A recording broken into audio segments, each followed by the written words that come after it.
Visa নীতিতে পরিবর্তন এনেছে ওমান। দেশটিতে এখন থেকে বিনা খরচে পর্যটন ভিসা পাওয়া যাবে। নতুন প্রবেশ নীতির আওতায় 2 সপ্তাহের জন্য বিনামূল্যের পর্যটন ভিসা চালু করেছে দেশটি। গত 2 আগস্ট গালফ নিউজের এক প্রতিবেদনে এই তথ্য জানানো হয়েছে। প্রতিবেদনে বলা হয়েছে, স্বল্পমেয়াদী ভ্রমণ সহজ করা এবং পর্যটন খাতকে উৎসাহিত করার লক্ষ্যে ওমান বিদেশিদের বাসস্থান আইন সংশোধন করেছে। এর মাধ্যমে নির্বাচিত কয়েকটি দেশের নাগরিক বিনামূল্যে 14 দিনের পর্যটন ভিসা পাবেন।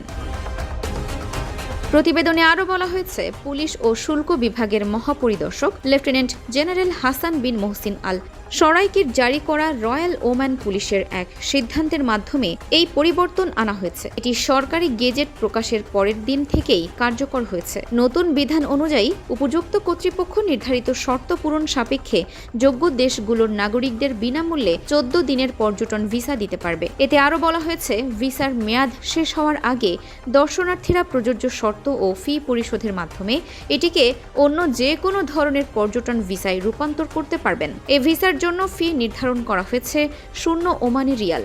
ওমানের এই পদক্ষেপ আন্তর্জাতিক পর্যটকদের জন্য দেশটিতে প্রবেশের প্রক্রিয়া আরও সহজ করবে।